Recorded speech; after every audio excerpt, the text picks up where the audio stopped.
I put my signature in the last place marked with a check mark. 15 pages of legal documents turned 35 years of my life into dry paragraphs and numbers. $13 million, dollars, a sum that should have made me giddy, but instead I felt only a strange emptiness. "Congratulations, Mr. Hartman," smiled Howard Payne of Atlantic Media, impatiently gathering the documents into a leather folder. "You are now officially a retired multimillionaire." I nodded, unable to find the right words. My publishing house, Northern Lights, was no longer mine. I looked out the panoramic windows of the conference room at Northport spreading out below, the small coastal Florida town that had become my home 35 years ago, when I, a 32-year-old literature graduate, had come here with a crazy dream and $5,000 in my pocket. Charles, Rebecca Stone, my attorney, touched my shoulder. "Is everything all right?" "Yes," I forced myself to smile. "It's just unfamiliar." "We could celebrate," she suggested. "A small celebratory dinner?" "Maybe later," I replied. Right now I needed some time. When all the formalities were over, I walked out of the building that housed the main office of my, now former, publishing house. At 67, I had finally sold my life's work, a rational decision that I had put off for far too long. As I got into my old Volvo, I took my time starting the engine. Outside the glass, I could see a 3-story red brick building with a simple Northern Lights sign. We had started out as a small store where I sold books and accepted manuscripts from local authors. The first few years were a real struggle for survival. But then success came, modest at first, then more and more. We discovered some talented writers whose books became bestsellers. I expanded the business gradually without sudden moves, always maintaining the financial prudence my father had taught me. Driving through the familiar streets of Northport, I felt like a tourist in my own life. 35 years old, 2/3 of my conscious life had been spent in this city. I'd grown old here, buried my wife, lost my son, and now that financial success had finally arrived, all I felt was fatigue.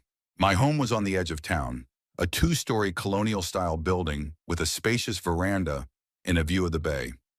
Elizabeth and I had bought it 30 years ago when we found out we were expecting a baby. A big house for a growing family. How differently things had turned out. I walked inside, tossed my keys on the hallway table, and headed straight for the bar in the living room. Poured myself a double whiskey and stepped out onto the veranda. The May sun was setting, coloring the bay orange and pink. "Here's to you, Liz," I said quietly, raising my glass. "I wish you had lived to see this day." My Elizabeth always believed in me, even when everyone around me thought my publishing venture was crazy. She helped me in the store, did the bookkeeping, found time to take care of the house and raise Christopher. And then cancer took her 5 years ago, quickly and ruthlessly. Christopher didn't even come to her funeral. The thought triggered a familiar pain mixed with anger. My only son, my flesh and blood, the man for whom Elizabeth and I had worked tirelessly to provide him with a better life.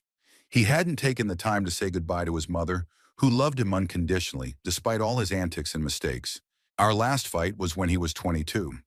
By then, he had already dropped out of college twice, after spending a lot of money on tuition, and was living with us again.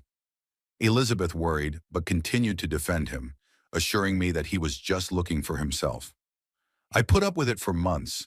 His late-night absences, his constant requests for money, the occasional part-time jobs he'd quit after a couple weeks. That night I found him rummaging through my office. He was looking for his checkbook to borrow some money. When I said no, an argument ensued. "What do you need that money for, Chris?" I asked him, trying to keep my voice down. "A great opportunity came up," he replied with the kind of self-assurance that had always made me wary. "A friend of mine is offering me a stake in his business. In 6 months, I'll pay you back twice as much." I laughed out loud. "What business, Chris? The same as last time? Or like then, with the stock that was going to jump in value? Or like with that awesome app idea that never got built?" "You never believed in me," he shouted. "Always thought I was a loser." "I believed in you," I countered. "But you've destroyed that faith time and time again. I'm not giving you money for another adventure. If you want financial independence, go and earn it like I did." "Yes, of course," his voice was full of venom. "The great Charles Hartman, a man who made himself. You know what? Your damn business ate up our whole family life. Mom always came second to your precious publishing house. And me neither. Elizabeth tried to calm us down, but it was too late. Long-standing resentments and frustrations came out. I told him he was spoiled and didn't appreciate what he had. He accused me of being callous and unloving. If you are so smart and independent, I said at last, live your own life. But don't come to me for money when your next venture fails. He left that night saying, don't worry, I'll never ask you for anything again. And he kept his word. 20 years without a call or a letter. Elizabeth suffered, tried to find him, but he changed numbers and addresses. We found out through acquaintances that he'd moved to Los Angeles. Sometimes there were rumors that he was working as a bartender or trying to become an actor or engaged in some dubious investments. A few years ago, I heard that he had married a girl named Ashley, a former model now working in advertising. When Elizabeth died, I hired a private detective to find Christopher. The detective found out his address and relayed the news of his mother's death. There was no response. After that, I stopped looking for contact with my son. The pain dulled to a muffled, aching void somewhere in my chest. I immersed myself in my work, growing the publishing house, discovering new talent, publishing books I was proud of. The business became my baby, my family, my life. And today I sold it. The news of the sale was no secret. It was certainly the talk of the town. Atlantic Media is a large conglomerate that has been absorbing independent publishers across the country. They offered a price that was impossible to refuse. $13 million, far more than I expected to get. The phone rang as I finished my second glass of whiskey, watching the last colors of the sunset dissolve into the twilight. The number was unfamiliar, with a California area code. Charles Hartman, I answered. A second of silence, then a voice I hadn't heard in 20 years. Hello, Dad, it's Christopher. My heart skipped a beat. I sat up in the chair, suddenly feeling weak in my legs. Chris, I said, not knowing what else to say. Yeah, it's me, he said with a fake cheerfulness in his voice. It's been a while, hasn't it? It was amazingly careless, as if we hadn't seen each other for a couple weeks. Not 20 years, like he hadn't missed his own mother's funeral. 20 years, I said. What made you call now? A short pause. I thought it was time for us to put the past behind us. We are family, after all. I grinned into the darkness of the veranda. What an amazing coincidence. His sudden desire to reunite with his family came just as I sold the business for a large sum. I heard you sold the publishing house, he continued when I didn't respond. Congratulations. You've earned a vacation and probably a good compensation. News travels fast, I remarked. Well, you've always been a prominent figure in the publishing world. His voice sounded flattering. Ashley and I, my wife, we were wondering if we should come and see you, get to know each other. She's heard a lot about you. I doubt it, I thought, if only as a potential source of money. When were you planning to come? I asked, deciding to play along for now. We could fly in as early as this weekend, if it's convenient for you, he said, greed well hidden in his voice. We have some time off work, and okay, I interrupted him. Come back on Saturday. I'll be waiting. Great. He couldn't hide his surprise at my quick agreement. I'll see you then, Dad. That dad sounded fake as our whole conversation sounded. After finishing the call, I sat in the dark for a long time, listening to the sound of the surf and the cries of seagulls. The stars were slowly appearing in the darkening sky, and a plan was forming in my head. I knew why Christopher had suddenly remembered his old man father. I knew what would follow this unexpected reunion, and I had already decided how I would respond to it. But first I had to make some calls. Tomorrow was going to be a challenging but important day. As I went up to the bedroom, I looked at the picture of Elizabeth on the bedside table. It was taken in our garden 10 years ago. Her blonde hair touched with gray, her eyes glowing with that special warmth I love so much. Our boy is coming home, Liz, I said to the photograph. But not for the reasons you always hoped, I'm afraid. I greeted the morning after the sale of the publishing house with a sense of strange emptiness. Waking at dawn, as had been my habit for years, I found myself lying in bed staring at the ceiling. I had nowhere to rush, no one waiting for me at the office, no urgent meetings or manuscripts demanding my attention. 67 years old, and for the first time in my life, I was truly free. That freedom frightened me. The phone conversation with Christopher never left my mind. His voice had changed in 20 years, deepened, but his intonation, those characteristic notes of self-assurance and barely concealed impatience, had remained the same. The image of the 22-year-old slamming the door of our house for the last time came to mind.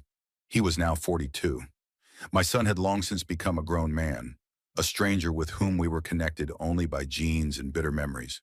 Rising from bed, I spent the morning in a strange melancholy. I brewed myself a strong cup of coffee, as I had done every day for the last 30 years, went out on the veranda, looked around at the garden that Elizabeth had loved so much, and that I had continued to tend after her death. The roses were in full bloom, their fragrance filling the morning air. Liz thought roses were character in flower form, beautiful but thorny, requiring attention and care, but rewarding with gorgeous blooms. "Our son is going home," I said to the roses, feeling a little ridiculous. "Do you think he was really bored, or is he only interested in money?" Of course, the roses were silent. Deep down, I knew the answer. The thought that Christopher had decided to rekindle the relationship solely because of my money hurt, but it wasn't unexpected. All these years I had followed his life from afar, through acquaintances and, when I deemed it necessary, through a private investigator. Christopher had never found stability, not in his career or finances. Constant job changes, attempts to get rich quick, dubious investments. He hadn't changed in that since he was a young man. His wife, Ashley, was a mystery to me. I'd seen pictures of her, a spectacular blonde with model looks and cold eyes. She worked at an advertising agency in Los Angeles, but according to the detective's reports, her career wasn't going as well as she'd hoped. For a couple living in one of the most expensive cities in America, their financial situation was precarious to say the least. After finishing my coffee, I decided to take action. I picked up my cell phone and dialed James Lowell's number. We'd been friends for over 30 years, ever since he'd helped me with the legal aspects of starting a publishing house. Over the years, James had become not just my attorney, but my closest friend. He was there for me when Elizabeth died. He supported me through some of life's most difficult moments. "Charlie, you old sea wolf." His cheerful voice always made me smile. "Hananam, how does it feel to be a new millionaire?" "Strange, to be honest," I answered. "Are you busy today? I need your advice." "Never busy for you." "Breakfast at the Blue Oyster?" he suggested. "In an hour," I agreed. The Blue Oyster was our traditional meeting place, a small waterfront cafe with a view of the bay and the best pancakes in town. James was already waiting for me at our usual table by the window, with a newspaper and a cup of coffee. Despite his 72 years, James Lowell looked great, tall, trim, with thick gray hair and a tanned face. He continued to practice law, although he could have afforded to retire long ago. "The mind needs exercise as much as the body," he liked to say. "You look worried," James said as I sat down across from him. "What's wrong? Is there a problem with the contract?" "No, there's nothing wrong with the contract." I paused, gathering my thoughts. "Christopher called yesterday." James's eyebrows rose. "Wow. 20 years of silence and suddenly, coincidence with the sale of the publishing house?" I grinned. That's what he'd mentioned almost immediately. He says he wants to make things right. He's coming down on Saturday with his wife. "Ashley, right?" James remembered every detail of my life. "And you said yes?" "Yeah." I sipped the coffee the waitress brought. "I want to see what they're up to." James shook his head. "I don't like this, Charlie. Very convenient timing for a family reunion, don't you think? Once you've gotten a large sum of money." "Exactly," I nodded. "Suri, but you know, somewhere deep down inside there's a little hope. Maybe I'm wrong. Maybe he's really grown up and wants to right the wrongs of the past." James looked at me carefully with his shrewd blue eyes. "You've always been an optimist, Charlie. It's one of your best traits. But in this case," he paused, "I'd advise caution. What do you know about their current situation?" "Suri, not much," I admitted. "They live in Los Angeles. She works in advertising. Not sure what he's doing now. Last I heard, some kind of investment in tech startups." James leaned back in his chair. Maybe you should find out more before they show up on your doorstep. I have an acquaintance in Los Angeles, a great private investigator. He might be able to make some inquiries. I shook my head. Eh, there's no time for that now. They're coming the day after tomorrow, but I thought for a moment. I'd hired a detective 5 years ago when Elizabeth died. It might be worth contacting him again, updating the information. That's a great idea.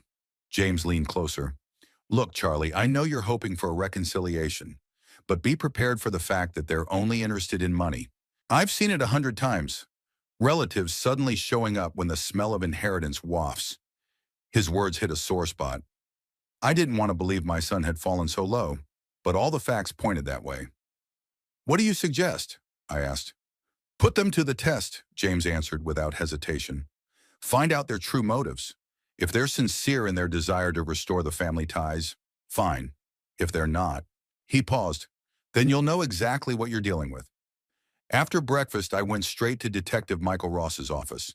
His small agency was in an old building on Main Street, a modest sign over the door that didn't draw too much attention. Michael was my age, an ex-cop with a sharp mind and quiet manners. Mr. Hartman, he shook my hand firmly. It's good to see you again, although usually our meetings mean trouble. Unfortunately, you're right. I sat down in the worn leather chair across from his desk. I need information about my son again. Christopher, Michael nodded. I remember the case. Has he gotten married since we've been looking for him? Yes, to a woman named Ashley. They live in Los Angeles, and they're planning a visit to me right now. Michael raised an eyebrow. That's unexpected. What do you want to know? Everything, I answered. Their financial situation, their job, their debts, their credit history, whether they're in trouble with the law. I sold the publishing house, and suddenly my son, who hasn't spoken to me in 20 years, wants to reconnect. I see. Michael took a few notes. When do you need the information? They're coming on Saturday, so tomorrow, he nodded. I'll do my best. I have contacts in Los Angeles. They can do a quick check. I thanked him and walked out, feeling a little guilty for spying on my own son. But that guilt quickly dissolved into memories of how Christopher had treated his mother and me, how he hadn't even come to Elizabeth's funeral. I spent the rest of the day preparing the house for the arrival of guests. Although the guest room was always kept in order, a credit to my housekeeper, Martha, who came twice a week, I still made sure everything was perfect. Fresh linens, towels, toiletries. I'd set up a library in the room where Christopher had grown up long ago, but the second guest room remained untouched, as if I'd always subconsciously expected my son to return one day. That evening, I was sitting in my office going over some papers when the phone rang. It was Michael, his voice sounding worried. Mr. Hartman, I have some preliminary information about your son and his wife. I think you should hear it as soon as possible. Is it that bad? I asked, feeling my heart clench. I'm afraid so. They are on the verge of bankruptcy. Christopher owes substantial sums to several creditors, including some people you'd rather not deal with. Their condo is due to go into foreclosure in a month. Ashley lost her job at the ad agency 3 months ago and apparently can't find a new one. I closed my eyes, digesting the information. Is there anything else? Yes, Michael continued. They've already tried to get money from Ashley's parents. Her father is a wealthy businessman in San Diego. 6 months ago, he gave them a substantial sum of money to buy a house, but the money disappeared and the house was never bought. After that, he refused further assistance. They also have several lawsuits from creditors. I understand, I sighed heavily. Is there any indication of a drug or gambling problem? Nothing specific about drugs, Michael replied. Hanamum, but there is evidence of significant amounts of money lost in Las Vegas casinos, mostly on your son's account. I felt a wave of frustration and anger rise up inside me, not at Christopher, at myself, for allowing myself to hope for the best. Thank you, Michael. Send me the full report as soon as it's ready. After the conversation, I sat in the darkness of my office for a long time. Outside the window, the night surf sounded. Crickets chirped in the garden. The house seemed too big and empty.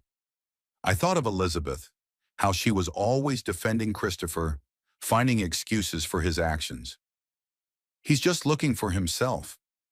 He's so much like you when you were young, just as stubborn and independent. But the truth was that he was nothing like me. I'd never had an easy path.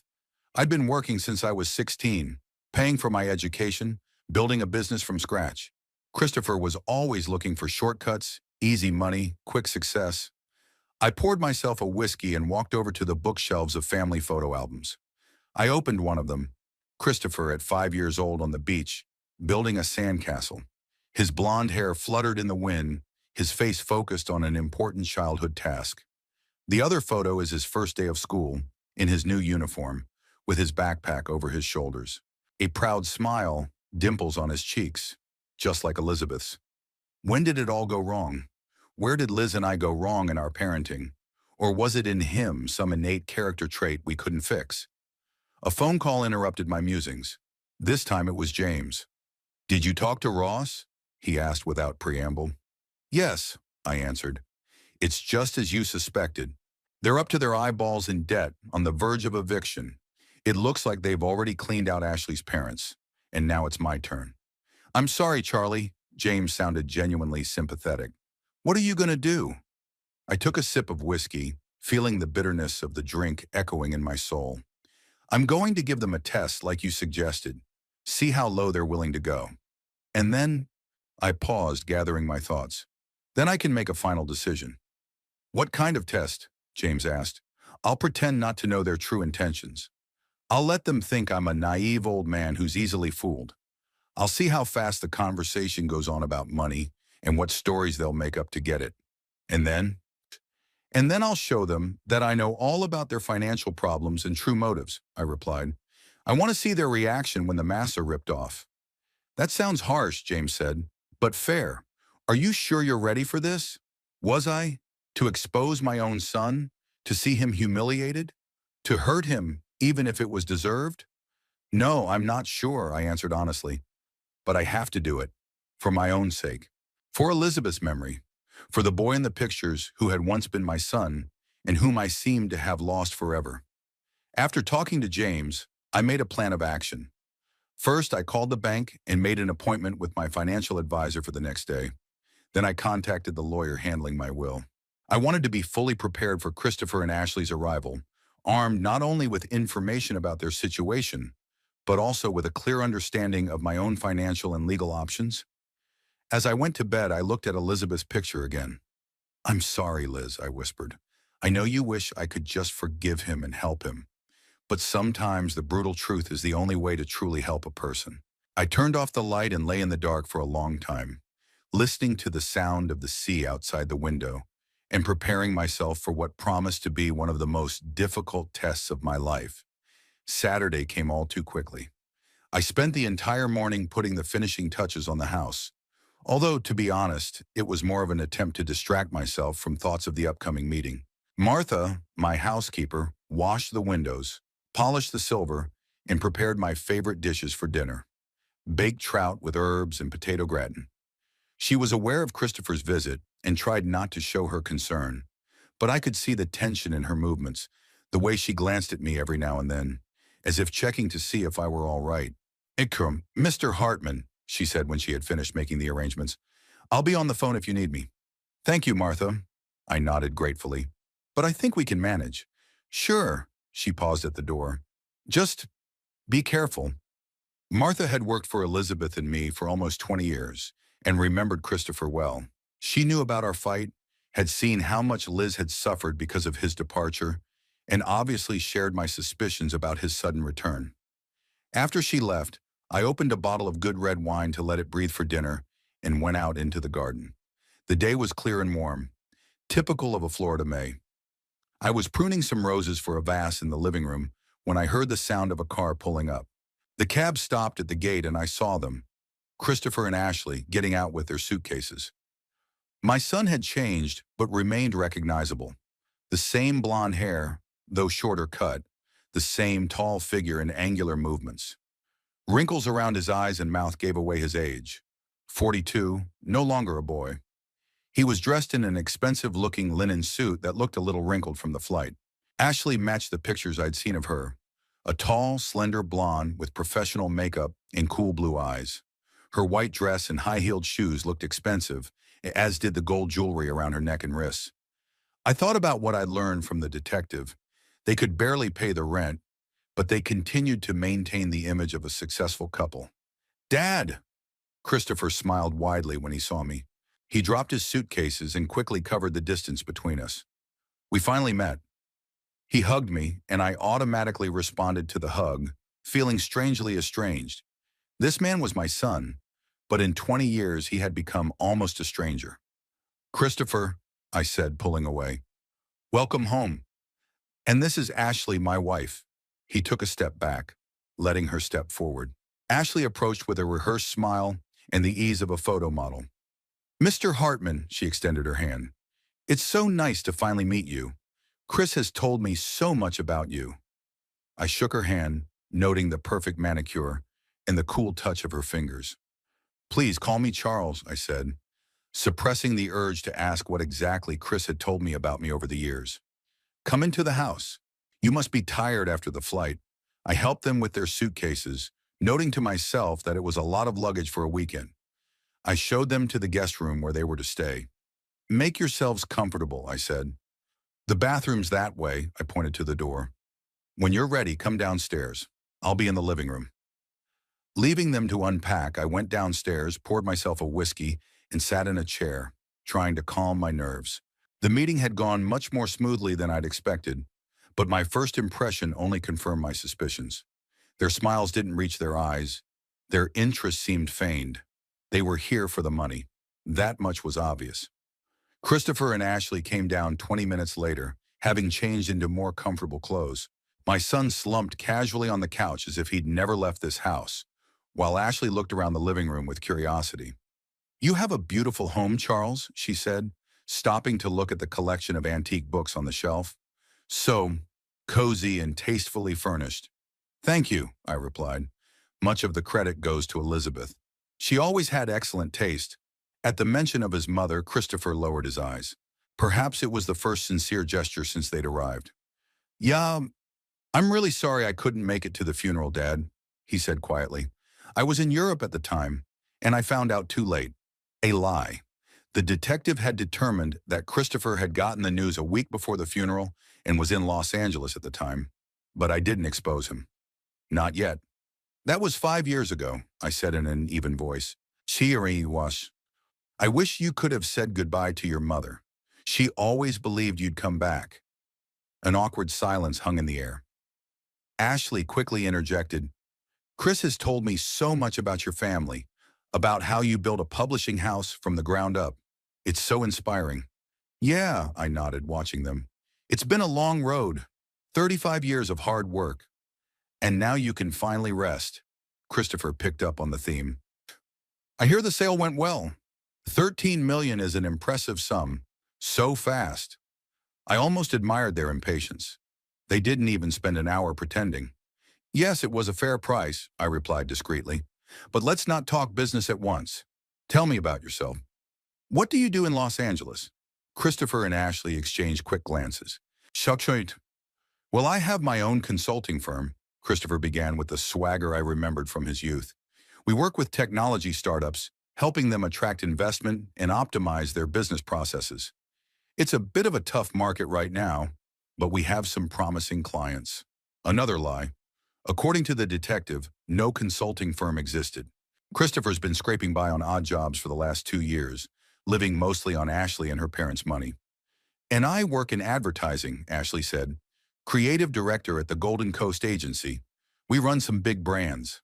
Another lie. Ashley did work at Golden Coast, but was laid off 3 months ago due to downsizing. That sounds impressive, I said, rising. I think we should drink to the meeting. Wine? Or would you prefer something stronger?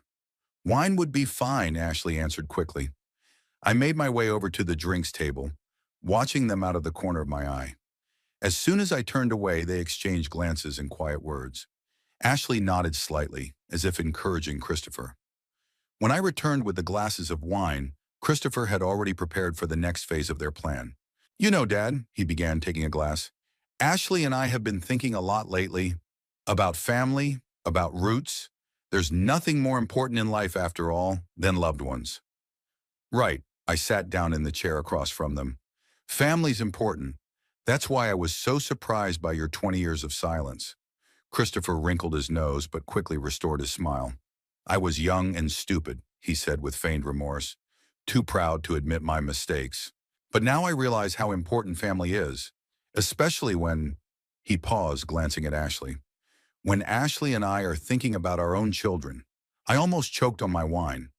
Fascinating. They were planning to use a non-existent pregnancy or plans for future grandchildren to bilk me out of money. It was even more original than I expected. Are you planning children? I asked with interest. That's wonderful. Ashley put her hand on her stomach in an unambiguous gesture. We don't want to announce it yet, she said with a mysterious smile. But maybe you'll have something to be happy about soon. I held back a chuckle. According to the health insurance records the detective had gotten, Ashley had had a tubal ligation 3 years ago. They weren't planning on having children. That would be a joy indeed, I encouraged their game. Elizabeth had always dreamed of grandchildren. So we thought, Christopher continued, emboldened by my seeming naivete, maybe we should move closer to you. Start over as a family. Los Angeles. It's not the best place for a child, but here in Northport, fresh air, sea, quiet atmosphere.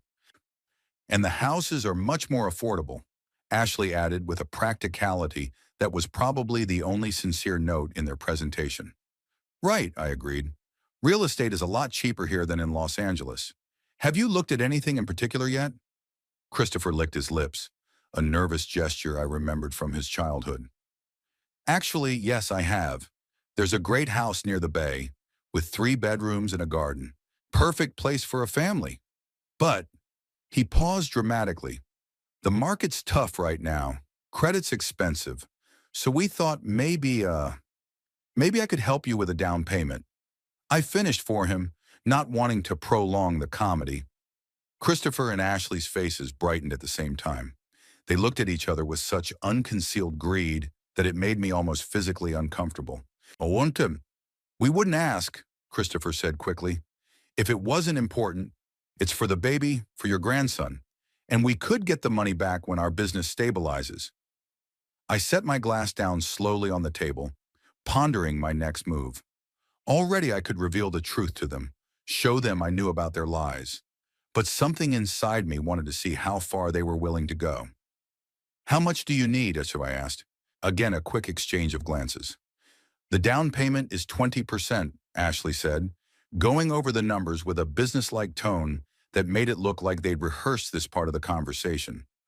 The house is worth $1,200,000, so that's $240,000, plus moving expenses, settling in. She pretended to count in her mind. I think $300,000 would be enough. $300,000? That's not a small amount of money. But I knew it was just the beginning. Once they got that money, there would be new requests, new stories, new urgent needs. I'll think about it, I said. It's a serious amount of money that requires thought. Their faces drooped slightly at my uncertain answer, but they quickly restored their smiles. Of course, Dad, Christopher said. We understand. There's no rush. Just then, as if scripted, his phone rang. Christopher apologized and went out into the garden to answer it, leaving me alone with Ashley. He's so happy to see you again, she said, leaning closer to me. All these years he's been hurting over the breakup with you. But pride, you know how it is. Of course, I nodded.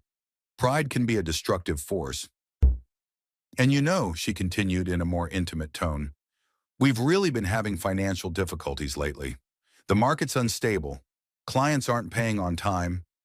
We even thought about going to my parents, but she paused. They're going through some bad times too. Lie after lie. Her parents had already helped them with a considerable amount of money, which disappeared in an unknown direction. I understand, I said sympathetically. Life can be unpredictable. Exactly. Ashley perked up, sensing my seeming pliability. And now that you've sold the publishing house for the impressive sum of $13 million, that's a fortune. You could help us start the new life, the family we've always dreamed of. It's your family, too. I looked her straight in the eye, searching for a bit of sincerity, but all I saw was cold calculation. Family, I repeated thoughtfully. Yes, family is important. Christopher returned, tucking his phone into his pocket. I could tell by the tense look on his face that the call wasn't good news. Is everything okay? I asked. Yeah, just work stuff. He dismissed it with feigned nonchalance. Nothing urgent. We moved on to dinner, which Martha had left warming in the oven. At the table, the conversation became less tense as they asked me about life in Northport, about my plans for retirement. I answered in generalities without revealing my true intentions. They in turn talked about life in Los Angeles, about friends they probably didn't have, about career successes they didn't achieve. A fake idol played out for a naive old man. After dinner, we returned to the living room with glasses of cognac. Ashley had become more relaxed after a few glasses of wine, her gestures broader, her smile brighter. Christopher, on the other hand, seemed increasingly nervous. He checked his phone frequently, as if waiting for an important message. So, I said, deciding to speed things up, you were talking about the house. When do you have to give the seller an answer? Christopher perked up. Next week. There are other potential buyers, so we need to decide quickly. I've thought about your request, I said slowly, watching their reactions. $300,000 is a really substantial sum. Their faces tensed in anticipation. But perhaps we could discuss more than that, I continued, surprising even myself. As you said, Christopher, family is important, and Northern Lights was a family business, even though you'd never shown any interest in it. Ashley's eyes lit up with a greedy gleam. Christopher stepped forward, oblivious to his nervousness. What do you mean, Dad? He asked with ill-concealed excitement. I paused, sipping my brandy and savoring the moment. They were so predictable, so transparent in their greed. I think you deserve a share of the sale of the publishing house, I said finally. After all, you are my son, my blood. And even though you weren't involved in the creation and growth of the business, maybe I should have involved you more. Christopher and Ashley exchanged stunned looks. This was clearly beyond their wildest expectations. You? Do you really think so? Christopher asked, trying to hide his excitement under a mask of hurt. I think it would be fair, I said, watching their eyes grow brighter with every word I said. Oh, Charles! Ashley almost jumped up from her seat, her voice shaking with barely contained joy. That's so generous of you. We didn't even count on... Dad. Christopher tried to make his voice sound deep and sincere, but it was fake. I don't know what to say. Yeah. I've always regretted our fight, the lost years, and now that you're being so kind... I held up my hand, stopping the flow of his false confession. I'm not done yet, I said, and something in my voice silenced them. I really think you deserve your share. The question is, how much? Ashley and Christopher looked at each other, not hiding their excitement. I could practically see the numbers running through their heads. 10% of 13 million? 20? Maybe even 30? 1 or 2 million at the very least. We trust your judgment completely, Dad, Christopher said with contrived humility. Any amount would be... We think a third would be a fair share, Ashley interrupted him, apparently deciding to go all in. After all, family values... Ashley! Christopher gave her a warning glance, but it was too late. The mask of prudence had fallen, and the true purpose of their visit was revealed. A third? I raised my eyebrows. 4+ million? An interesting estimate for a man who had never worked a day in publishing. The atmosphere in the room changed instantly. Christopher straightened up, his face taking on a hard expression.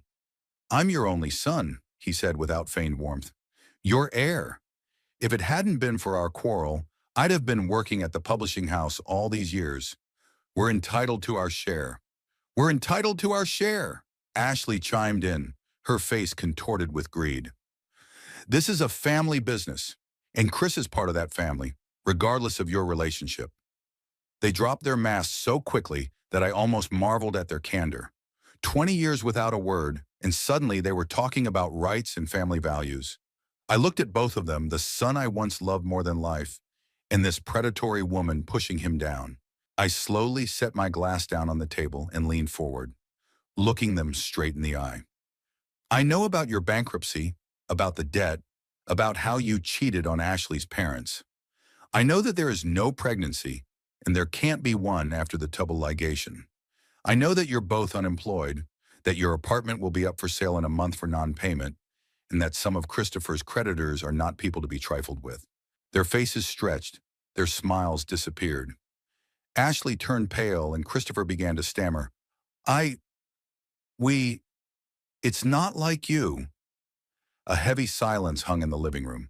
Christopher and Ashley froze with an expression that could have been found amusing if the situation hadn't been so sad. Their faces reflected a whole gamut of emotions, from shock and disbelief to confusion and incipient fear. How? Christopher finally squeezed out, but his voice broke. He coughed and tried again. How do you know all this? I leaned back in my chair, looking at my son and his wife with the kind of calm that comes when you've been preparing for an unpleasant but necessary confrontation for a long time. I'm not a naive old man, Christopher, I replied. I know that you haven't spoken to me in 20 years, not because of pride or resentment, but because I've been useless to you. Suddenly, as soon as money comes into play, you're reminded of family values. Ashley was the first to come to her senses. She straightened up, assuming a businesslike demeanor. Charles, her voice was not as sweet as before, I think there's been a misunderstanding. Yes, we have some financial difficulties, as many do in these times, but our desire to restore family relations is sincere. Please, I raised my hand, let's not do this. I hired a private investigator when Elizabeth died to find you, Christopher. He delivered the news of your mother's death to you. You didn't even bother to respond. Didn't come to the funeral, even though you were in Los Angeles and definitely not in Europe, as you now lied. Christopher lowered his eyes, but it wasn't remorse that flashed across his face, but the annoyance of being exposed. And when I heard about your sudden interest in the reunion, right after the news of the sale of the publishing house, I continued, I went back to the detective. He dug up some rather interesting facts about your life. I stood up and walked over to the desk where the folder containing the detective's report lay. Taking it, I returned to my chair, but I didn't hurry to open it. Their faces already said a lot.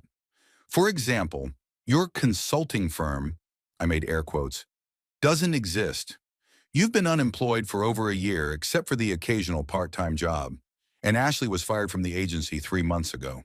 You live on credit cards and loans, most of which you don't pay back. Christopher twitched as if from a physical blow. Ashley turned even paler, her hand automatically reaching for her wineglass. You're in debt to Ricardo Santos, which is especially unreasonable given his ties to certain circles in LA. I continued, looking at my son. He's already sent people to you twice for a serious conversation, hasn't he? Christopher's eyes widened in surprise. That fact wasn't in the report, I just made a logical assumption, judging by his nervousness and constant phone checks. His reaction confirmed my hunch. 6 months ago, Ashley's parents loaned you $450,000 for a down payment on a house? I shifted my gaze to his wife. The money disappeared, the house never showed up, and now they refuse to communicate with you. Am I right? Ashley took a big sip of wine and turned away, avoiding my gaze. Dad, Christopher stepped forward, his voice pleading. Yes, we're in trouble. Serious problems. I've made mistakes, lots of mistakes. But that doesn't mean I don't want to make things right with you. Of course you do, I nodded. Especially now when you're facing creditors and your apartment will be up for sale in a month. It's a good time to rebuild family ties. We're really desperate, Ashley said suddenly, dropping the pretense. You're right about everything. We're up to our necks in debt, facing eviction, and some of Chris's creditors are dangerous. But isn't that what family's all about? Helping each other out in times of need? Family isn't just about financial support, I countered. Sonam, it's about being present and involved in each other's lives. Where were you, Christopher, when your mother was dying? Where were you when I buried the woman I'd lived with for 40 years? You didn't even take the time to make a phone call, and now you're talking about family values and rights? Christopher looked embarrassed but quickly changed tactics. I was wrong and I'm sorry about that, he said with a look of contrition that would have fooled anyone but me. You didn't hold her hand as she cried, remembering her deadbeat son who didn't even call to check on her health. You didn't hear her last wish? To see you just once before she died, a wish that never came true. Ashley looked at her husband with a tinge of contempt. It seemed that some of the details of their family history were news to her. I didn't know, she said quietly. Of course you didn't know, I replied. Christopher had always been a master of selective reminiscence, telling what put him in a favorable light, omitting the uncomfortable details. Christopher suddenly pounded his fist on the table, his face contorted with anger. "Okay, you got us," he blurted out. "Yes, we're desperate. Yes, we need the money. But that doesn't change the fact that I'm your son and I'm entitled to a piece of your fortune." "Entitlement?" I raised my eyebrows. "What right, Christopher? You haven't worked a day at the publishing house. You didn't help build it. You haven't spent sleepless nights on manuscripts, scouting for talent, risking everything you have for business. You haven't even asked me how I've been doing for 20 years. What rights do you mean?" "Blood rights," he answered stubbornly. "I'm your only heir, whether you like it or not." "Heir?" I repeated thoughtfully. "Yes, legally you are my heir if I die without a will, but I do have a will, and it's very carefully made." I opened the folder and pulled out a copy of my will, signed and probated 2 days ago, right after I learned of Christopher's financial problems. "My house and most of my fortune," I said, showing the document, "will go to a charitable foundation for young writers that I set up 5 years ago, after Elizabeth's death, the foundation that bears her name." Christopher and Ashley's faces froze in an expression of horror. This wasn't what they'd been preparing for. "You can't do this," Christopher breathed out. "I'll contest the will." "You can try," I shrugged. "Shibraworm." But my lawyer, James Lowell, was very thorough. "You know, James, he was at your birthday party when you turned 16. Most of my assets have already been transferred into a trust. It's legally impeccable." Ashley burst into tears, not from grief, but from frustration and anger. Tears smeared her flawless makeup, turning her face into a tragic mask. "You can't do this to us," she sobbed.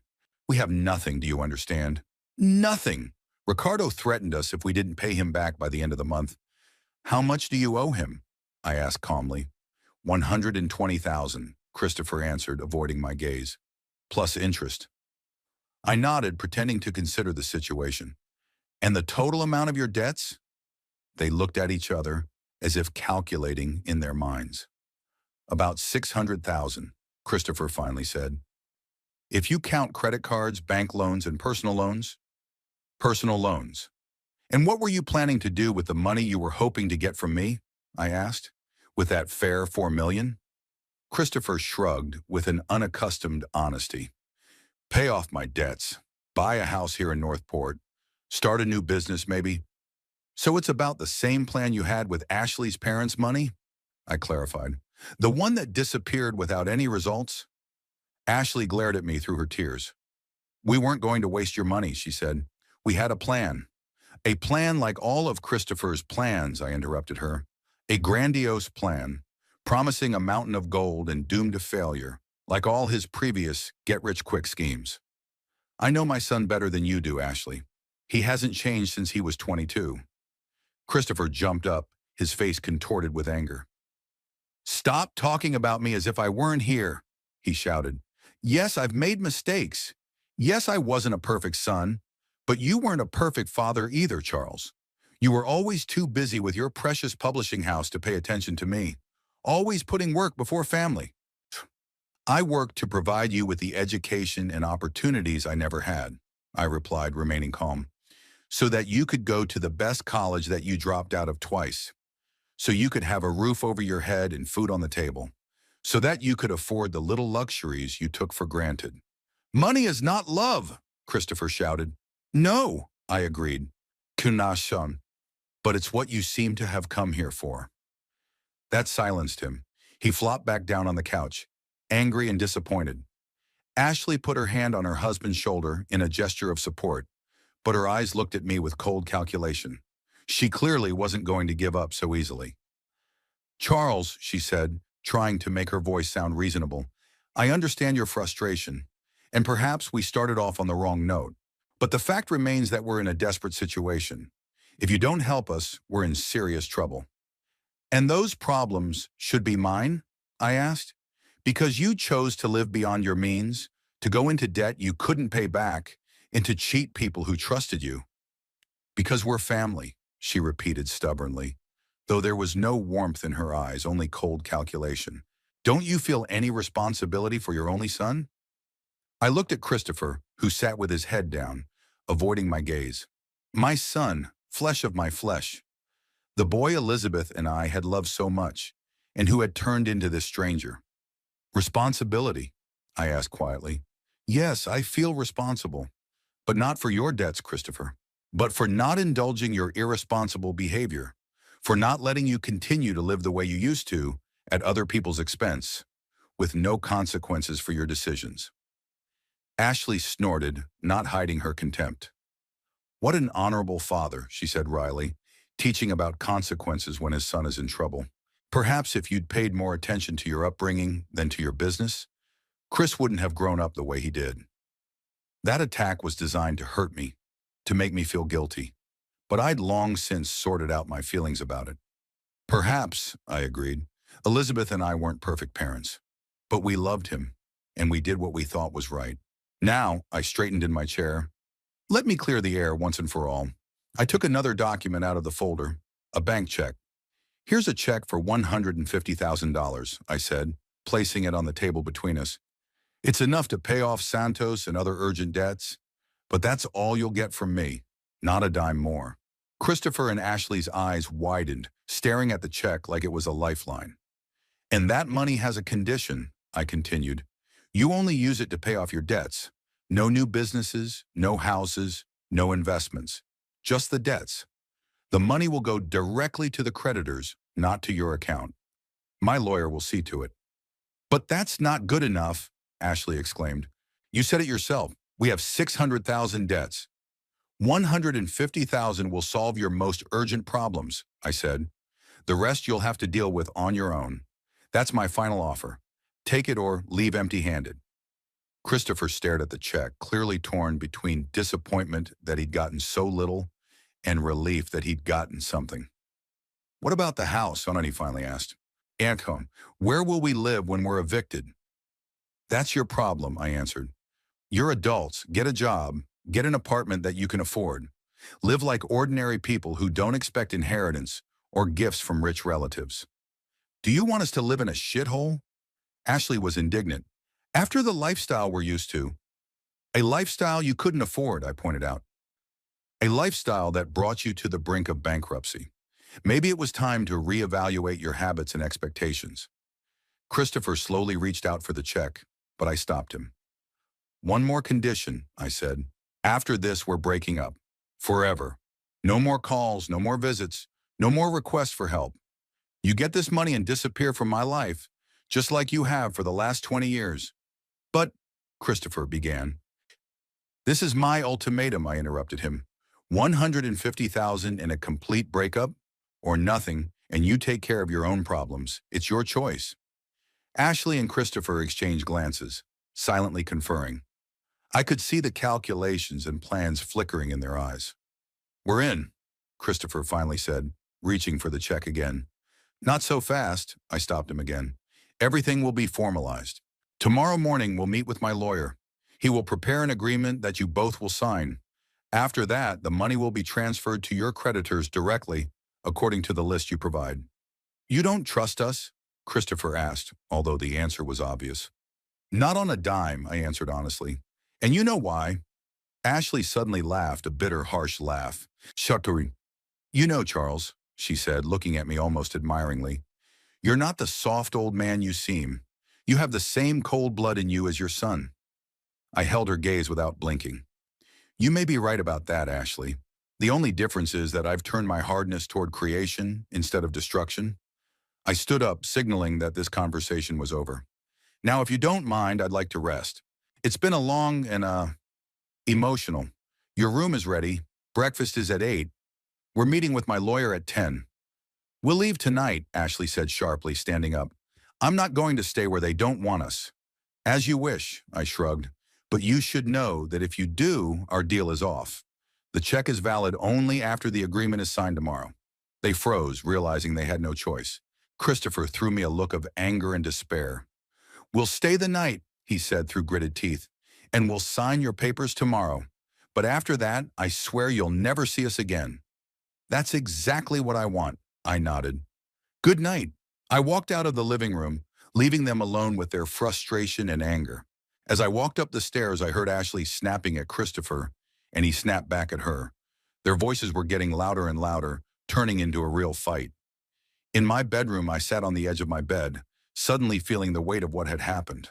I felt not the satisfaction of victory, but a deep, pinching sadness. My only son had come to me not out of love or desire for reconciliation, but out of self-interest.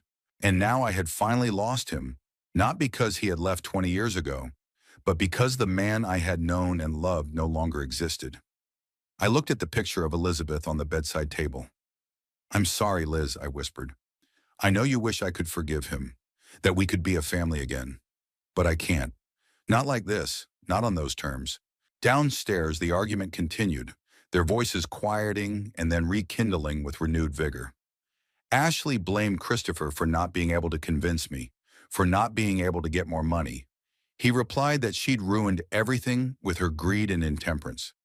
I closed the door so as not to hear this sad spectacle and went to the window.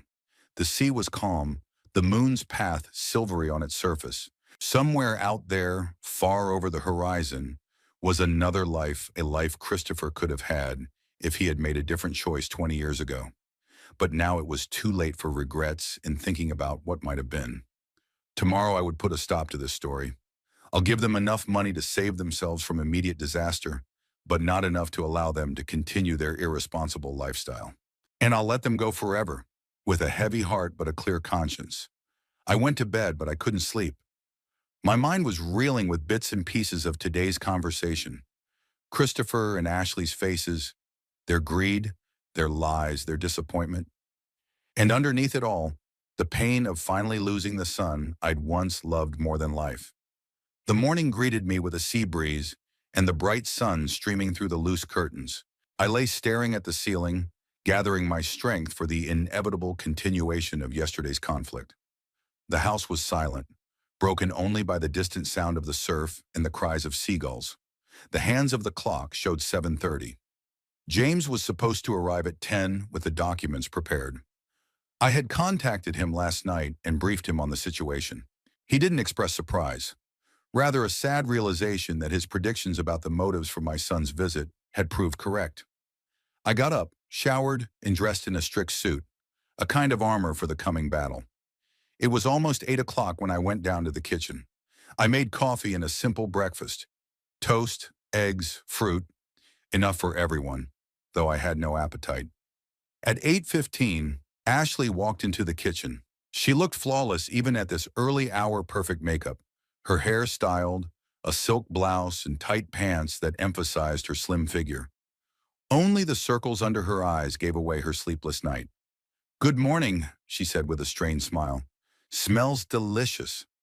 "Help yourself," I pointed to the breakfast table. "The coffee is fresh." She poured herself a cup but didn't touch her food. She stood at the window, looking out at the garden and the sea beyond. "Shua, it's a beautiful view," she said. "No wonder you don't want to share this place." "It's not about the house, Ashley," I said calmly. "And you know it is." She turned to me, her eyes cold and calculating. "You know, Charles," she said, sipping her coffee. "Chris and I discussed the situation last night, and we came to the conclusion that your offer is not generous enough." "Really?" I raised an eyebrow. "Considering that the alternative is nothing, I'd call 150,000 a pretty generous gesture. But not enough to solve all our problems." She sat down at the table across from me. "We want to renegotiate the terms." "There are no terms," I cut her off. "There is an ultimatum, 150,000 and a complete breakdown of the relationship. Or nothing." Ashley leaned forward, her voice quieter and more insistent. "But what if we don't want to break up? What if we really want to rebuild family ties? Chris is your son, your only child. Are you really willing to lose him forever for money?" I looked at her closely.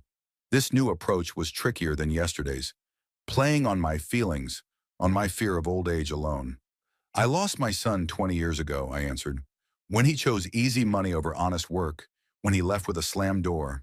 Now all I see in front of me is not my son, but a stranger who only wants my money." "People change," she objected. "Chris has learned a lot over the years. He really wants to mend the relationship." After he found out about the sale of the publishing house, I said ironically, "What an amazing coincidence." Christopher walked into the kitchen at that moment, and I was startled to see him. Normally tidy, he looked haggard now, his shirt wrinkled, his face unshaven, his eyes red. He silently poured himself a cup of coffee and sat down at the table, avoiding my gaze. "Good morning, Christopher," I said. He nodded without looking up. "I was just telling your father," Ashley began with deliberate cheerfulness, "that we'd like to reconsider his offer. 150,000 is a good start, but we need more than that to really get back on our feet." Christopher grimaced as if in physical pain. "Ashley," he said quietly, "we've already discussed this." "No," she turned to him sharply. "We haven't decided anything, and I'm not going to leave here with a handout when your father's sitting on millions." I watched the scene with a growing realization of their relationship. Ashley was the driving force, and Christopher was just the fulfillment of her ambitions. "My offer is final," I said, and as I said, the alternative is nothing. Ashley turned to her husband, her voice ringing with tension. "Tell him, Chris. Tell him we can't accept these terms, that we need at least $500,000 to get out of debt and start a new life." Christopher looked up at me, his eyes a mixture of shame, despair, and anger. "Dad," he began, "I know we don't deserve your help, but we're really desperate." "I know," I replied. "That's why I'm offering to help, but on my terms." "That's not help, that's bullying." Ashley burst into flames. 150,000? After you sold the business for $13 million? That's not even a crumb off the table. "Soon, I don't have to give you a dime," I reminded her. "But we're family," she exclaimed. "Family," I repeated thoughtfully. "I wonder how often you've brought that up in the last 20 years. Ashley opened her mouth to answer, but Christopher stopped her. "That's enough, Ashley," he said tiredly. "He's right. We can't demand anything from him. 150,000 is more than we deserve." She looked at her husband with a look of disbelief that quickly turned to anger. "You're giving up? Just like that? When millions are at stake?" "They're not at stake," Christopher objected. "You heard him. Most of the money is already in the trust fund." "And you believe that?" Ashley raised her voice. "He's bluffing. He can't disinherit you. You're his only son." I got up and walked out of the kitchen, not wanting to listen to their argument. In my office, I took out a folder with the documents I had prepared for today's meeting. Among them were the trust fund statements, copies of the will, and the financial aid agreement. When I returned to the kitchen, the atmosphere was electrifying. Ashley stood at the window with her arms crossed over her chest, her face contorted with anger. Christopher sat at the table with his head down on his hands. "Sure, Marie. I brought some documents that might clear things up," I said, sitting down at the table.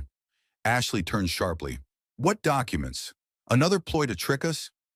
I spread the papers out on the table. "Here is a statement from the trust fund, set up in the name of the Elizabeth Hartman Foundation to support young writers. As you can see, $10 million of the proceeds from the sale of the publishing house have already been transferred there. That money is legally protected from any claims." Ashley walked over and grabbed the document, her eyes running quickly over the lines. "It's a forgery," she declared. "You couldn't have transferred the money that quickly." "The foundation has been in existence for 5 years," I replied. "I founded it after Elizabeth died. The transfer was prepared in advance, right after the sale of the publishing house was finalized." "But why?" Christopher asked, raising his head. "Sir Massorm, why give so much to charity?" "Because it was Elizabeth's dream," I answered, "to help talented young authors who can't break through without support." $10 million? Ashley was practically screaming. "You gave $10 million to some strangers instead of helping your own son." "I'm helping him now," I said calmly.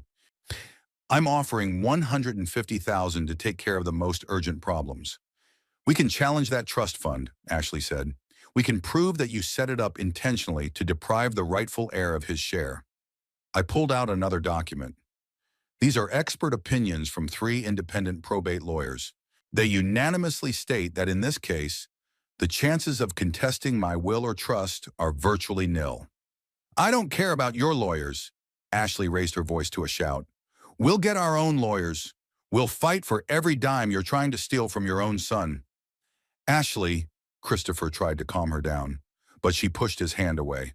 No, Chris, I'm not going to let him treat us like this. He can't just throw us out on the street when he has millions. Actually, he can, I said calmly. It's my money, money I earned, and I have the right to use it as I see fit. The law thinks otherwise, and she objected. Children are entitled to their parents' inheritance. Not in this case, I pointed to the documents. Everything is legally perfect. Christopher will receive a small sum of money after I die, making it almost pointless to contest the will. A small sum? Ashley asked, her eyes narrowing. How much? $200,000, I answered, but only if there's no attempt to contest the other provisions of the will. $200,000? She laughed hysterically. Out of $13 million? That's an insult. Believe me, I considered leaving him nothing at all, I said coldly, but I decided to be merciful. One last time. Ashley looked like she was ready to lunge at me. Her hands were clenching and unclenching, her face red with rage. You can't do this to us, she said through gritted teeth. You can't just throw us away when we're desperate. I can, I said calmly, and I'm doing it. $150,000 to solve your most urgent problems and no more contact. That's my final offer. You know what? Ashley grinned suddenly, something dangerous in her eyes. We could make your life very unpleasant. Tell everyone what you're really like, a callous, cruel old man who threw his own son out on the street and refuses to help him in his time of need. Ashley, Christopher tried to stop her, but she was like a tornado, unstoppable in her anger. No, Chris, she raised her voice. I won't let him treat us like this. I'm not leaving here with handouts. We deserve more, and we're going to get it. Her eyes glittered feverishly, her makeup smudged. She looked almost insane in her greed and anger. Even if it means telling the world what a family man you really are, she continued, looking at me with hatred. How you drove your wife to the grave with your neglect. How you kicked your only son out of the house. How you refused to help him when he's in trouble. Christopher jumped up, his face contorted with anger. Stop it, Ashley, he shouted. Don't you talk about my parents like that. She turned to him, surprised by his outburst. Protecting him now? After everything he's done? After he practically threw us out on the street? He offered to help us, Christopher objected. Not as much as we'd hoped, but it was help. And you're out of line. I'm fighting for us, Ashley screamed. For our future. For what we're owed. We're not owed anything, Christopher said quietly but firmly. Dad's right. We don't deserve his money. We didn't work at the publishing house. We didn't build his business. We just showed up with our hands out when we smelled money. Ashley looked at her husband with a look of disbelief that quickly turned to contempt. You're weak, she spat out. You've always been a wuss. Even now, with millions at stake, you're giving up without a fight. Christopher didn't answer, just turned away, avoiding her gaze. Ashley looked at me. You know what? You two deserve each other. Two stubborn, callous people who can't compromise. Enjoy your solitude and your millions, Charles. Let's see how many friends you have left when everyone finds out what you're really like. She turned abruptly and walked out of the kitchen, her heels clacking loudly on the parquet floor. A moment later, I heard the guest room door slam. Christopher and I were alone, the silence broken only by the ticking of the clock. He sat with his head down, avoiding my gaze. Your wife is rather temperamental, I said at last. Christopher grinned bitterly. That's one word to describe her. How long have you been married? I asked, trying to break the tension. 5 years, he answered. Sometimes it seems like forever, though. Is the love gone? I couldn't help but ask. Christopher shrugged. Was it ever there? I'm not sure. Ashley is beautiful, ambitious, energetic. She turned my head. And now, he paused, searching for words. Now I don't know what's keeping us together, except debt, of course. I looked at my son and saw him not only as the greedy con man he had seemed yesterday, but as a confused, unhappy man. A man who may have finally begun to realize the cost of his mistakes. What are you going to do? I asked. Christopher took a deep breath. I don't know, I really don't. Everything's so messed up. These debts, the problems with the apartment, Ricardo and his threats. I don't know, $150,000 will solve the most urgent problems, I said. But then what? He looked up at me, his eyes wide with confusion. I don't know, Dad. All my life I've been looking for shortcuts, trying to get rich quickly and effortlessly. And this is where I ended up, at 42, with no job, no money, and a wife who seems to have married me for the illusion of a future inheritance. In my son's eyes, I saw something I hadn't noticed before. Deep confusion and perhaps the first glimmers of understanding. He sat before me, hunched over as if under the weight of all his mistakes. His hands, gripping the cup of cold coffee, trembled slightly. "It's never too late to start over," I said after a long pause. "Even at your age." Christopher looked up at me with tired eyes. "My age?" He grinned weakly. "You make it sound like I'm 80, but sometimes I do feel like an old man. Tired of it all." "Tired of what exactly?" I asked, even though I knew part of the answer. He spread his arms, gesturing to the invisible space around him. "This life, the constant debts, the pointless pursuit of fast money, from relationships that turned out to be built on lies." Before I could respond, Ashley came back into the kitchen. She looked completely different, makeup fixed, hair styled, a mask of cold determination on her face. Only the redness in her eyes showed her recent tears. "I've been thinking," she said in a businesslike tone, "and I've decided that we should take you up on your offer. 150,000 is better than nothing. But I have a condition." I raised an eyebrow. "You have a condition?" "Yes." She sat down at the table, straightening her back. "We want that money without any additional severance agreements. That's an unacceptable demand." I looked at Christopher, who seemed as surprised as I was. Obviously, they hadn't discussed this new strategy. "I've already said," I replied calmly, "it's out of the question. 150,000 and a complete breakup. Or nothing." "And we don't accept those terms?" Ashley tried to sound confident, but there was a note of desperation in her voice. "Family relationships aren't negotiable." "We agree on that," I nodded. "That's why I'm not going to bargain. My offer is final." At that moment, the doorbell rang. James arrived exactly at 10, as promised. "It's my lawyer," I said, standing up. "He brought the papers you have to sign if you want the money." I went to open the door, leaving Christopher and Ashley in the kitchen. By the edge of my ear, I heard her hiss at him. "Do something! Convince him!" James looked impeccable in his strict suit. He shook my hand firmly, his eyes expressing sympathy and support. "How are you doing, Charlie?" he asked quietly. "Is it as bad as we thought it would be?" "Even worse," I answered, leading him into the house. "They're only here for the money, that much is obvious. Especially her." "I've prepared all the documents as we discussed," James said, picking up his briefcase. "The financial aid agreement, including a clause for a complete severance of relations. Legally flawless." "Thank you," I nodded gratefully. "Let's go into the living room. It'll be more convenient for formalities." In the living room, James sat on the couch, laid out the papers on the coffee table, and prepared for the meeting. I called out to Christopher and Ashley, who walked in a minute later. I introduced them to James, and he shook their hands with professional courtesy, showing neither judgment nor sympathy. "Please have a seat," James suggested. "We have a number of documents to discuss and sign." Christopher and Ashley sat down across from each other, their faces tense and wary. "Before we begin," James said, "I want to make sure you fully understand the terms of the agreement you're about to sign. Mr. Hartman is offering you financial assistance in the amount of $150,000, which will be used to pay off your debts. In exchange, you agree to cease all contact with him and make no further claims on his property or finances." "I've already told Charles that we don't agree to the severance clause," Ashley quickly interjected. "It's unacceptable to us." James looked at me, then back at them. "In that case, I must inform you that an agreement is impossible. It's a key condition, without which there will be no deal." "Wait," Christopher intervened, taking the initiative for the first time. "We can discuss it. Perhaps there is some compromise?"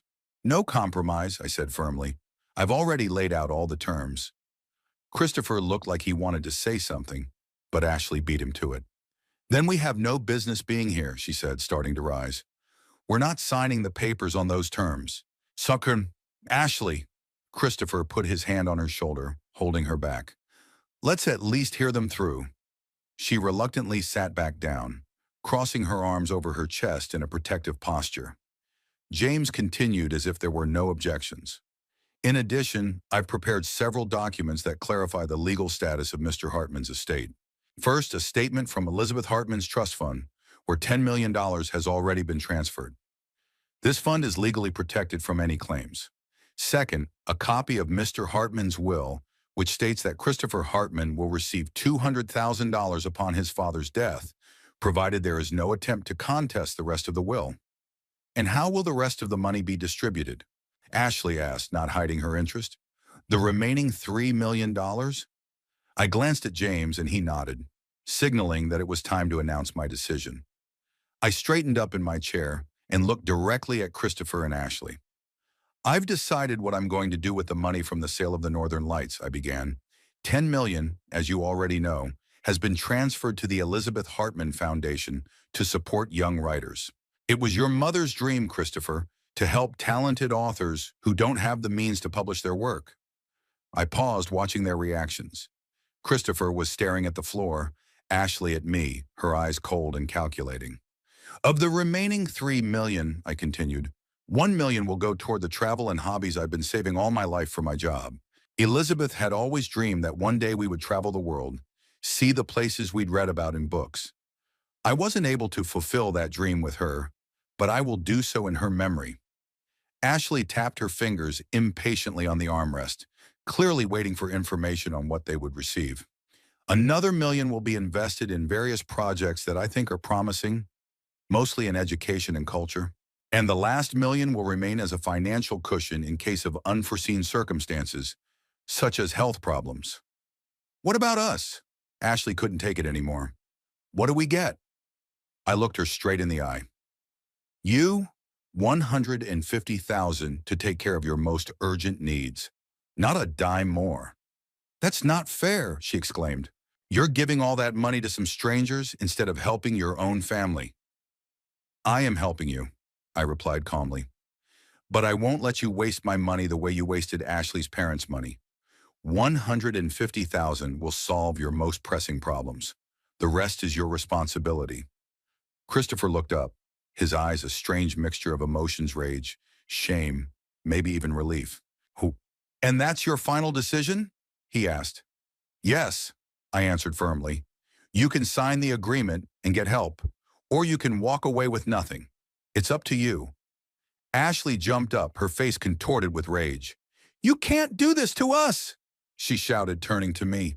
We're your family, the only family. No, I shook my head. You stopped being my family 20 years ago when Christopher slammed the door and disappeared from Elizabeth and me. When he didn't come to my mother's funeral, when he only came back because he smelled money. Ashley turned to Christopher, her eyes flashing with lightning. Say something, she demanded. Don't just sit there like a dumbass. It's your father, your inheritance. Christopher stood up slowly, his gaze shifting from Ashley to me. He's right, he said quietly. We don't deserve more than that. Ashley stared at him in disbelief, which quickly changed to contempt. You're giving up? Just like that? I'm not giving up, Christopher answered with sudden firmness. I'm just facing the truth for the first time in a long time. We came here for money we don't deserve. Father is offering us help that will solve our most urgent problems. It's more than I expected after the way I've behaved for the last 20 years. You're pathetic, Ashley spat out. You've always been pathetic. Your father's right. You haven't changed. You're still the same weakling who can't stand up for himself. Christopher didn't respond to the insult, only looked at James. Can I see the agreement? James held out the document to him. Christopher read it carefully, then looked up at me. It says here that we are not to have any contact with you. No calls, no letters, no visits. Is this permanent? Yes, I answered without hesitation. A full and complete breakup. Something flashed in his eyes. Regret, maybe. But he nodded quickly. I see.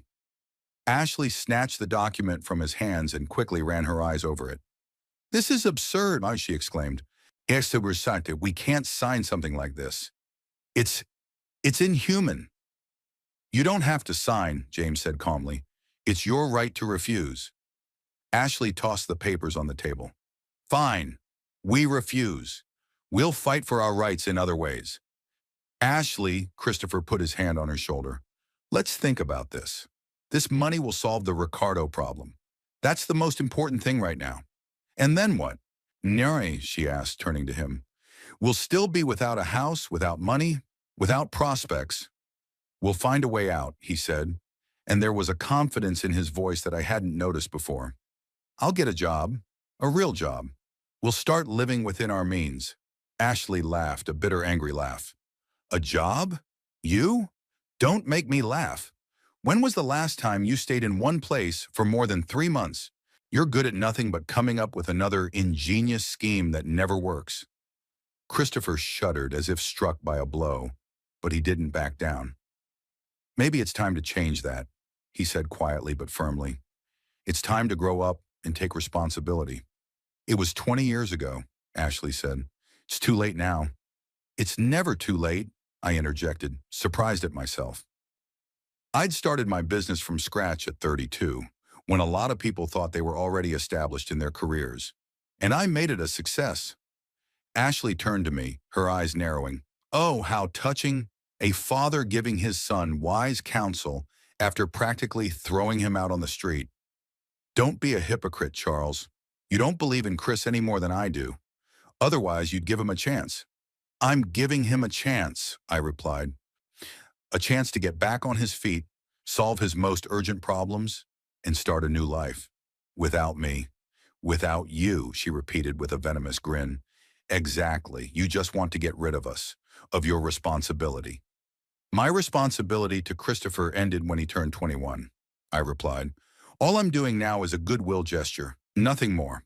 Ashley opened her mouth to object, but Christopher stopped her. That's enough, Ashley. We'll sign. What? She turned to him, not believing her ears. Are you giving up? No, he shook his head. I'm making a decision. For the first time in a long time, an independent decision. We'll sign the agreement and take the money. It will solve our most urgent problem. And from there, I'll take it from there. Ashley looked at him like she was seeing him for the first time. Something like respect flashed in her eyes, but it was quickly replaced by cold calculation. All right, she said finally. We'll sign. But don't think that's the end of it, Charles. You'll regret your decision. One day you'll find yourself alone, old and sick, with no one to give you a glass of water. And then you'll remember how you turned your back on your only family.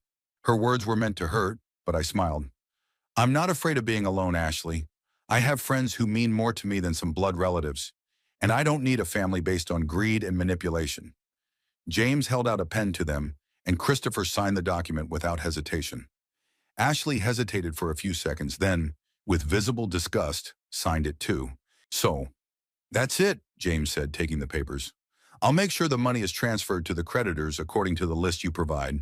That will take a few days. Until then, Ricardo can find us, Ashley said with a bitter chuckle. That's fine.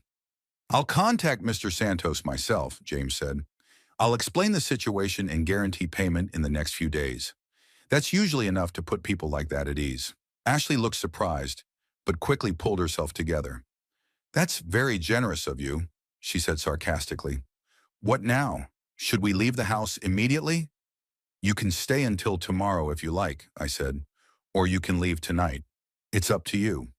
We'll leave tonight, Ashley said quickly. There was no point in prolonging this torture. Christopher stood up, his face a strange mixture of emotions, relief, shame, determination. Thank you for your help, he said, turning to me. I know I didn't deserve it. Deserved or not, it's yours, I said. Use it wisely. He nodded, then turned to James. I'll send you a list of creditors and contact information today. I'll be waiting. James nodded. Ashley headed for the exit, but stopped at the door. Come on, Chris. We need to pack up and order a cab. As they walked out, James gave me a long look. Are you sure you're doing the right thing, Charlie? Yes, I answered without hesitation. I'm absolutely sure. But this is your son, your flesh and blood. Flesh and blood is not what makes us family, I said. Ashorn, loyalty, mutual respect, a willingness to be there for each other in times of need, that's what makes a real family. Christopher and I haven't had any of those things for a long time. Maybe it never was. James nodded, not trying to argue. What are you going to do now, he asked. With 13 million and no strings attached? I smiled. What I've always dreamed of doing with Elizabeth. I'll travel, explore the world we've read so much about, maybe write a book not for publication, just for myself. And I will continue the work of the foundation, supporting young authors. That's what really matters. An hour later, Christopher and Ashley came down with their suitcases. Ashley walked past me without a word and out onto the porch, where a cab was already waiting. Christopher lingered for a moment, looking at me with an expression I couldn't quite decipher. "Goodbye, Dad," he said at last. "Yeah, I'm sorry. About everything." I nodded, not knowing whether to believe his words. "Take care of yourself, Christopher," I said. "And remember that it's never too late to change your life." He nodded, then turned and walked out without looking back. I stood in the doorway, watching the cab drive away, taking with it the last link to my past. A strange feeling filled me. Not bitterness, not regret, but sudden relief. It was as if the heavy weight I'd been carrying all these years had finally been lifted from my shoulders. James put his hand on my shoulder. "Are you okay, Charlie?" "Yeah," I answered, a little surprised at my own calmness. "In fact, I'm perfectly fine. Do you have anything planned for today?" I smiled. "I think it's time to start making a list of places I want to visit. Venice, Kyoto, Buenos Aires. Elizabeth has always wanted to see New Zealand." "Sounds like a great plan," James patted me on the back. "And you know what? I think Liz would approve." "Yeah," I nodded, looking out at the horizon, where the sea merged with the sky in an endless blue. "I thought so too." When James left, I returned to the house, suddenly aware of its emptiness and silence. But this silence wasn't oppressive or lonely.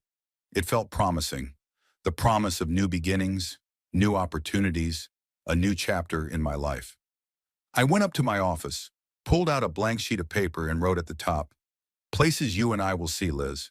Then I began to compile the list, feeling the weight of the past recede with each word I wrote, giving way to a future full of adventure and discovery. Outside the window, the sea rumbled, unchanging and eternal, reminding him that life goes on, no matter what. And there was a comforting beauty in this simple fact.